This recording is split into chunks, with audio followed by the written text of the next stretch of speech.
Halo anak-anak kelas 9. Kembali lagi ya kita belajar tentang biologi, di mana materinya tetap sama dengan materi minggu kemarin, yaitu tentang perkembangbiakan tumbuhan. Di mana hari ini kita akan belajar tentang perkembangbiakan pada tumbuhan lumut dan tumbuhan paku. Yang mana sebelumnya kita telah mempelajari tentang perkembangbiakan tumbuhan Angiospermae dan Gymnospermae. Nah, agar lebih paham bagaimana materi sebelumnya, silakan tonton video tentang perkembangbiakan tumbuhan Angiospermae dan Gymnospermae materi sebelumnya. Sebelum lanjut ke materi ini bagi yang belum paham. Nah, untuk mengetahui apa itu tumbuhan lumut dan tumbuhan paku, maka kalian bisa membaca lebih jelas dan lebih lengkapnya itu di modul yang Bapak berikan. Nah, untuk video ini sendiri, Bapak akan lebih khusus membahas tentang perkembangbiakannya, di mana materi kita emang tentang perkembangbiakan pada tumbuhan. Tumbuhan lumut dan tumbuhan paku itu mengalami suatu pergiliran keturunan yang disebut dengan metagenesis. Jadi metagenesis ini terjadi perkembangbiakan seksual dan perkembangbiakan aseksualnya tumbuhan lumut atau tumbuhan paku itu berlangsung secara bergantian, di mana fase vegetatif atau fase aseksualnya itu fase sporofit merupakan tahap saat tumbuhan menghasilkan spora.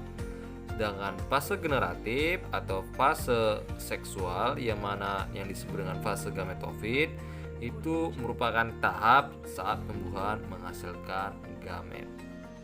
Oke, yang pertama adalah metagenesis tumbuhan lumut. Dalam contoh pada gambar itu adalah contoh lumut hati. Nama lainnya adalah Marksantia polymorpha. Di mana pada metagenesis tumbuhan lumut ini itu fase yang dominan adalah fase gametofit, yaitu fase saat tumbuhan lumut dewasa. Jadi fase yang paling dominan ini adalah fase yang kita lihat dalam kehidupan sehari-hari, di mana pada proses metagenesis nanti pada tumbuhan lumut itu dimulai dari tumbuhan lumut itu akan menghasilkan spora. Spora itu akan berubah menjadi protonema atau yang disebut dengan lumut muda. Nah, lumut muda ini akan berubah menjadi tumbuhan lumut dewasa. Nah, yang disebutkan sebelumnya bahwa pada fase ini disebut dengan fase gametofit. Nah, pada fase gametofit ini, pada tumbuhan lumut dewasa nanti akan menghasilkan antheridium dan archegonium. Antheridium itu menghasilkan sel sperma, sedangkan archegonium itu akan menghasilkan sel ovum atau sel telur. Ketika sperma membuahi sel telur itu akan menghasilkan zigot. Nah, zigot ini akan menghasilkan sporogonium. Nah, proses sporogonium ini itu disebut dengan proses sporofit, di mana sporogonium itu akan menghasilkan sporangium. Sporangium akan menghasilkan spora. Siklus ini akan berlangsung secara terus-menerus secara bergiliran. Ini untuk metagenesis tumbuhan lumut. Sedangkan metagenesis tumbuhan paku, kita lihat di slide selanjutnya bahwa fase yang merupakan fase dominan itu merupakan fase sporofit. Tumbuhan yang kita lihat sehari-hari itu merupakan fase sporofit, di mana metagenesis ini itu dimulai dari nanti paku ini akan menghasilkan spora. Spora itu akan menghasilkan protalium, di mana protalium ini merupakan fase gametofitnya, ya. Terus protalium ini akan menghasilkan archegonium dan antheridium. Antheridium sendiri itu akan menghasilkan sel sperma, sedangkan archegonium itu sendiri akan menghasilkan sel ovum. Sel sperma nanti akan membuahi sel ovum, akan membentuk zigot. Zigot akan berubah menjadi tumbuhan paku, dan tumbuhan paku akan menghasilkan sporofil, mana sporofil nanti akan menghasilkan sporangium, dan sporangium menghasilkan spora. Jadi terdapat perbedaan antara metagenesis tumbuhan lumut dan tumbuhan paku. Kalau tumbuhan lumut tadi itu fase dominan adalah fase gametofit, sedangkan tumbuhan paku fase dominan adalah fase sporofit. Zat yang menghasilkan spora yaitu pada tumbuhan lumut yaitu sporogonium, sedangkan pada tumbuhan paku yaitu sporangium. Ya. Fase gametofitnya pada tumbuhan lumut yaitu pada tumbuhan lumut dewasa, sedangkan pada tumbuhan paku fase gametofitnya saat terjadi proses protalium. Tumbuhan paku sendiri itu terdiri dari tumbuhan paku homospora, ya, yang ini, yang di slide ini, yaitu dalam satu protalium itu dihasilkan sperma dan ovum. Bisa kalian lihat sendiri ya, protaliumnya menghasilkan sperma dan ovum. Satu protalium menghasilkan sperma dan ovum. Sedangkan tumbuhan paku heterospora itu akan menghasilkan dua jenis spora, di mana megaspora dan mikrospora.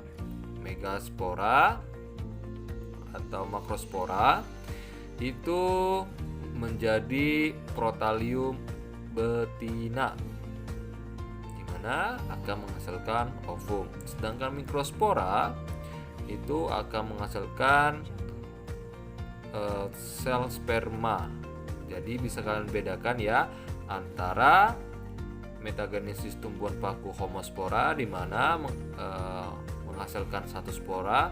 Jadi sel ovum dan sel sperma itu dihasilkan oleh satu protalium, sedangkan paku heterospora itu menghasilkan dua jenis spora. Oke, itu adalah materi metagenesis untuk tumbuhan lumut dan tumbuhan paku. Jadi kita telah mempelajari perkembangbiakan tumbuhan angiosperma, terus gimnosperma, tumbuhan lumut, tumbuhan paku. Nah, pada slide ini akan kita pelajari tentang teknologi reproduksi pada tumbuhan. Jadi beberapa reproduksi tumbuhan dapat kita lakukan, baik secara vegetatif maupun secara generatif.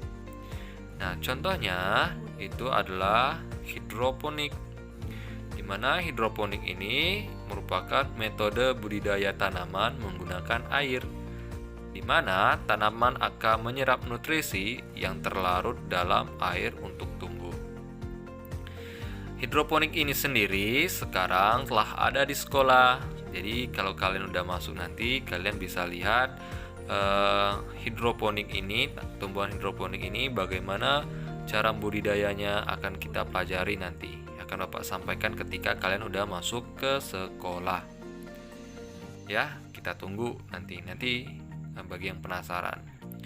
Terus yang kedua yaitu vertikultura, di mana vertikultura itu metode budidaya tanaman dengan cara membuat instalasi bertingkat. Yang terakhir adalah kultur jaringan, di mana kultur jaringan ini merupakan proses perbanyakan tanaman dengan memanfaatkan bagian tumbuhan untuk ditumbuhkan dalam media steril yang mengandung nutrisi. Itu adalah contoh dari teknologi reproduksi pada tumbuhan. Mungkin untuk materi hari ini pada perkembangbiakan tumbuhan cukup sampai di sini saja. Silakan dipelajari. Jika kurang paham silakan ditanyakan sama Bapak. Sampai jumpa anak-anak kelas 9.